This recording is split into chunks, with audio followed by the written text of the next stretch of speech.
Eh bien, pour notre dernière interview, nous allons accueillir Sylvain Lebaïf, directeur supply chez Donat, qui intervient à distance. Bonjour Sylvain. Donc Sylvain, pour vous introduire un petit peu, vous êtes arrivé chez Donat en 2012 en tant que responsable des flux, puis vous êtes maintenant à la direction supply de Donat depuis 2015, sur les périmètres du service client, des prévisions de vente, des planifications S&OP, sur le transport et l'approvisionnement.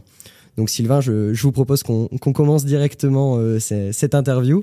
Donc de par nos précédents échanges, Sylvain, vous aviez qualifié Donat comme étant correct dans sa gestion de données clients, notamment de par le fait qu'une bonne partie d'entre eux sont des entreprises. Quelles sont les problématiques data actuelles de Donat autour de la livraison des clients ? Écoutez, oui, d'un point de vue données structurelles, on est plutôt, je pense, correct, même s'il y a toujours des sujets qui se présentent à nous. D'un point de vue supply, et d'un point de vue livraison, on aura, comme beaucoup d'entreprises, on mesure notre taux de service en termes de quantité, mais on rencontre une difficulté depuis plusieurs années où nous ne savons pas mesurer la qualité du service transport et le respect des créneaux horaires, notamment sur nos clients RHD et RHF. Le respect des créneaux de livraison est important pour ces clients puisque on vend des petits points de vente qui sont en flux tendu.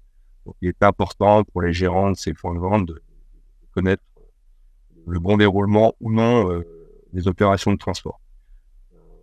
Nous n'avons pas accès à ces données en temps réel. Nous avons souvent connaissance des problématiques après et post-transport. Donc, c'est un problème pour nous et pour nos clients. Aujourd'hui, nous réfléchissons effectivement à des solutions de tracking pour pouvoir disposer de cette donnée en temps réel et de s'assurer, de pouvoir rassurer nos clients sur la qualité de livraison. Donc, ce sont des données qu'on pourra compiler beaucoup plus facilement pour mesurer notre qualité de service et pouvoir poursuivre notre amélioration continue sur ce sujet beaucoup plus facilement.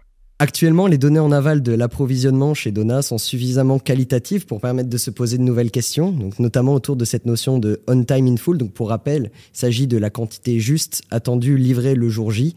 Donc celle-ci est souvent incomplète dans le secteur et est souvent rattrapée sur une commande ultérieure. Donc bien que cela soit accepté, il reste important d'évaluer un taux de service des fournisseurs par rapport à une date précise et une quantité précise commandée et délivrée. Quel développement prévoyez-vous pour améliorer l'amont au sein de la supply ? Alors effectivement, si on revient sur l'amont, dans nos métiers, on a une réactivité, une agilité très très forte, puisqu'on est soumis à des variations de vente qui peuvent être importantes, à des aléas divers, à des pénuries plus récemment. Donc cette agilité qui a des avantages a aussi des inconvénients, puisque par le passé, nous ne respectons pas forcément les bonnes pratiques en termes de réception. Comme vous le dites, on annule une commande, on la repasse et on écrase parfois les données, que ce soit en quantité ou en délai, et de fait nos bases de données sont faussées et c'est difficile de mesurer un notif. Donc on est en train de remettre en place des bonnes pratiques chez Donat pour bien gérer nos commandes, bien gérer nos réceptions, garder les données initiales, ce qui nous permet déjà en partie de calculer un notif et de pouvoir améliorer nos relations avec les fournisseurs, de pouvoir remonter la performance fournisseur en interne. Et cette performance, cet notif, il est d'autant plus important que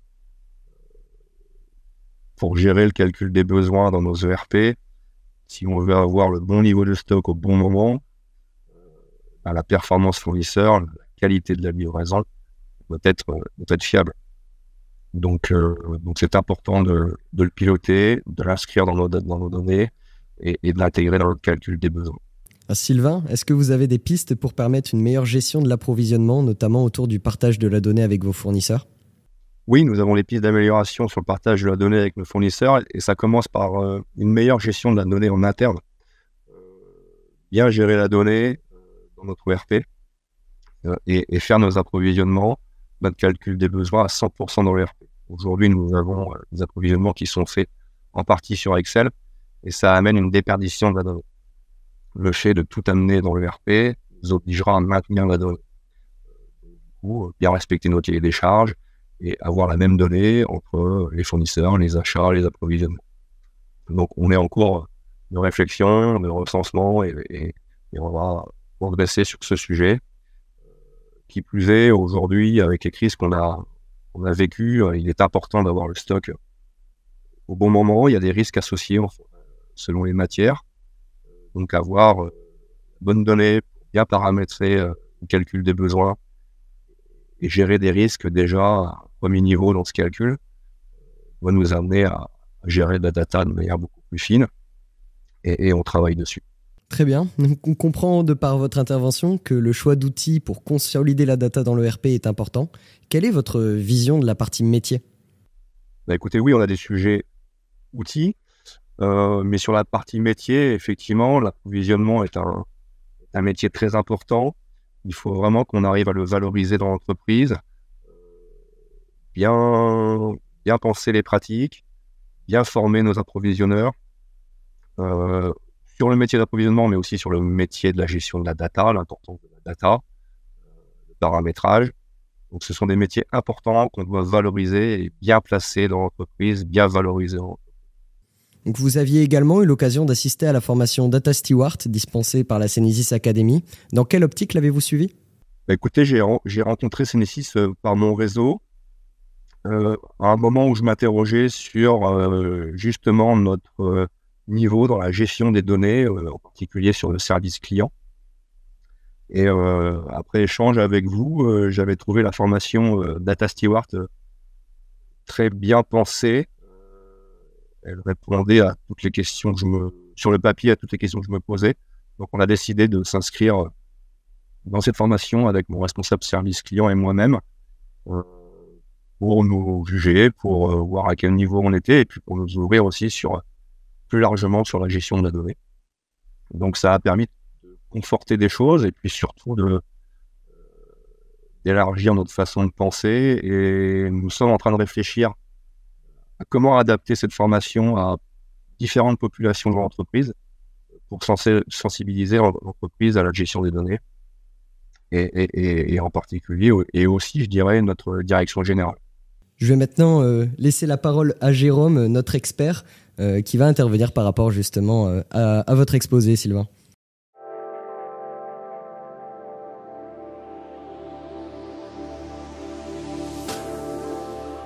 Merci Florentin. Sylvain, vous avez mis en évidence l'importance de la collecte de données qui se fait aujourd'hui par fichier Excel, qu'il est important d'industrialiser, en particulier avec les transporteurs, pour la mise à disposition des données. Cette partie-là, on la nomme sous l'offre data sharing, sur laquelle on a souvent échangé. Et aujourd'hui, les fournisseurs et clients permettent de devenir vraiment des partenaires en partageant leurs données pour être mutuellement plus forts. Moi, fournisseur, j'indique à mon client que je vais être en retard, il va pouvoir prendre ses dispositions, pouvoir agir, et on est mutuellement gagnant, ou on peut réagir tous les deux. On va aussi pouvoir découvrir des nouveaux cas d'usage. On va avoir des avantages concurrentiels, parce que si j'ai cette relation gagnant-gagnant avec mon fournisseur et mon client, en fait, par rapport à d'autres concurrents qui sont une relation client-fournisseur plus traditionnelle, on va pouvoir renforcer ce partenariat, et on va même aussi parfois aller dans la monétisation de la donnée. Voilà, il y a des use cases sur, par exemple, en tant que client, je peux partager mes ventes avec mon fournisseur, qui lui permet d'avoir une meilleure gestion de son approvisionnement et ses prévisions. L'autre partie que vous avez indiquée concernant la définition des données, dès qu'on s'attaque à des données opérationnelles ou transactionnelles, comme le délai de livraison dont on a pas mal échangé pendant l'interview, on est face à des problématiques de définition, gouvernance de données qui sont complexifiées par les process. Par exemple, on sait que les produits, par essence, leur poids, leurs données de référence ne changent pas. Un produit, son poids et dimension, dans le temps, ne va pas évoluer systématiquement. Par contre, concernant les délais de livraison, on sait que c'est une donnée qui peut varier, et on a aussi la complexité d'avoir différents outils, différents process qui vont les utiliser. Mon engagement vis-à-vis de mon fournisseur est qu'il me livre à une date, une semaine, on va dire, par exemple, il me livre en semaine 30.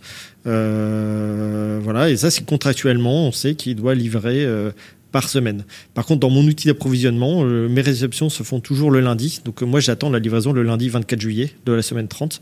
Donc en fait, mon fournisseur, lui, me livre plutôt le jeudi ou le vendredi. Donc de fait, par mes process, je vais avoir un décalage de données, et potentiellement, mes KPI ne vont pas être bons. Donc il est important, dès lors qu'on travaille avec des fournisseurs, de bien définir ce qu'on attend des données, quelles sont leurs définitions, et pour pouvoir suivre les bons KPI, et sinon on arrive à des mauvaises conclusions jusqu'à se séparer d'un fournisseur qui respectait ses engagements. J'ai une dernière question pour vous, Sylvain. Avez-vous des accélérateurs et des ambitions au niveau entreprise qui permettent d'accélérer la résolution de ces problématiques ? Oui, on a des exemples concrets, je dirais, d'accélération, notamment la RSE. Par exemple, c'est un exemple parmi tant d'autres, mais Dona s'est engagé récemment dans la démarche Fret 21 pour améliorer son bilan carbone avec nos transporteurs. Donc, une donnée aujourd'hui qu'on ne gérait pas du tout et qu'on va devoir gérer, ce sont nos émissions de CO2 avec nos transporteurs. Donc, cette donnée, elle est disponible aujourd'hui chez nos transporteurs, mais encore une fois, un petit peu comme les délais de livraison, les horaires de livraison, elle est dans des systèmes divers et variés, difficiles à compiler. Si on veut s'animer autour de notre émission de CO2, on doit avoir cette donnée-là aussi beaucoup plus en temps réel. Et on a pris des engagements forts pour réduire nos émissions de CO2, donc on doit l'avoir, elle doit être fiable, et on doit l'avoir rapidement. Donc c'est une donnée supplémentaire qu'on se doit de gérer. Et là encore, les outils de tracking qui vont nous permettre d'améliorer, j'espère, notre service, du moins la connaissance des horaires de livraison, sont des outils aussi qui permettent de mesurer en temps réel la consommation de CO2. Donc, on a des enjeux outils et pour répondre à ces engagements nouveaux et importants pour nous et pour la société en général.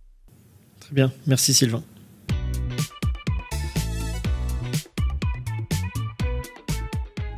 Nous avons évoqué aujourd'hui les problématiques sur les prochains enjeux des données des différents métiers, RH, RSE ou encore supply. Le premier point commun de nos 3 témoignages est que l'on traite des données internes au SI de référence de type produit ou client ou encore transactionnel. Une organisation data est plus que nécessaire. À minima, cela permet de définir ce qu'on va traiter comme information. Être aligné sur la définition des données est d'autant plus important quand on échange avec un tiers, un partenaire, un client, fournisseur, ou autre pays de l'organisation, comme on a pu le voir avec ADO. On ne parle pas le même langage avec un partenaire. Vous avez tous déjà eu cette première journée dans votre entreprise. Vous découvrez un nouveau langage, des nouvelles abréviations. Et bien, quand 2 entreprises discutent entre elles, d'un point de vue data, on est face aux mêmes problématiques. Quand on discute avec d'autres BU au sein de notre entreprise, des pays différents, il va forcément y avoir des problèmes de traduction, d'interprétation. Il faut donc s'aligner sur un langage commun et comprendre les spécificités de chaque entité, pays et partenaire pour ensuite traiter la donnée. C'est la première étape. Un autre point qui a été souligné par nos 3 intervenants est la notion de data sharing. Des problématiques sont similaires que l'on partage en interne des données ou au sein de sociétés du même groupe avec des partenaires. La différence va se faire sur la sécurité et le périmètre de données partagées. Il arrive parfois que le fournisseur ne veuille pas divulguer certaines informations de ses produits qui sont des vrais avantages concurrentiels. Mais que se passe-t-il si un Yuka de l'électroménager ou du bricolage apparaît ? Dès lors, ces informations qui sont propres sur les produits pourraient être divulguées sans que le fournisseur en ait donné son accord. Anticiper grâce au data sharing permet de découvrir de nouveaux use cases et business models. On va pouvoir aborder des use cases autour de la monétisation de la donnée, une meilleure prédiction des problèmes d'approvisionnement, comme on l'a vu dans la partie supply, qui vont permettre à mon partenaire de réagir, que ce soit en amont ou en aval. Je suis client, mes ventes diminuent, j'ai une baisse de la demande, je vais en informer au plus vite mon fournisseur. Si je lui partage mes prévisions, il va pouvoir ajuster sa production et ne pas répercuter de la surproduction des coûts de son côté. Également de son côté, s'il me partage ses prévisions de livraison, je vais pouvoir agir et éviter une rupture ou m'organiser pour trouver des approvisionnements intermédiaires. Et il y a d'autres use cases également qui vont être obligatoires par les lois évoquées. Par exemple, la loi Pacte pour le calcul de mon bilan carbone complet. Je vais devoir alors me rapprocher de mes entreprises partenaires qui vont me mettre à disposition des données, telles que la nature du coton qui me permet de fabriquer mon t-shirt, le transport, le CO2, etc. Dès lors, le partage des données devient obligatoire, concurrentiel. En tout cas, c'est le prochain enjeu qui est devant nous sur cette partie.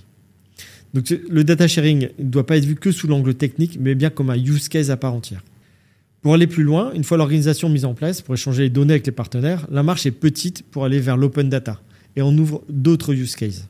Il faut se poser la question de l'intérêt pour mon entreprise de partager ces données de façon gratuite.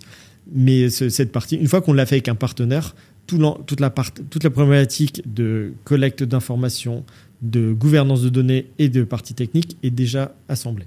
Enfin, le dernier point concerne l'usage de la donnée. À quoi me sert-elle ?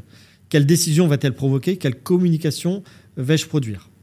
Que ce soit pour répondre à des enjeux réglementaires ou animer les ambitions de mon entreprise, comme on a pu le voir sur la partie des ressources humaines avec Brigitte, choisir le mauvais indicateur peut annihiler l'ensemble de mes décisions. Donc bien important de poser l'objectif de mon KPI. Nous appliquons avec nos clients la méthode de data storytelling. Et comme nous l'avons fait précédemment avec Brigitte, nous pouvons également vous former grâce à la Senesys Academy qui propose ce type d'accompagnement. Cette méthode permet de s'assurer d'adresser le bon message et d'obtenir le résultat attendu auprès de mon public choisi. Nous accompagnons également nos clients sous forme d'ateliers d'idéation pour aller découvrir les nouveaux use cases possibles grâce à ces nouvelles données, s'intéresser aux données connexes disponibles en open data. En conclusion, intéressez-vous aux données connexes à vos données de référence et posez-vous la question, si j'avais telle donnée, quels bénéfices ou avantages concurrentiels je pourrais en tirer. Merci Isabelle, Brigitte et Sylvain pour vos retours d'expérience. Merci Marie pour ton œil d'expert apporté aujourd'hui. Et merci Florentin pour l'animation de ce webinaire. Merci de nous avoir suivis tout au long de ce webinaire. Je vous dis à bientôt.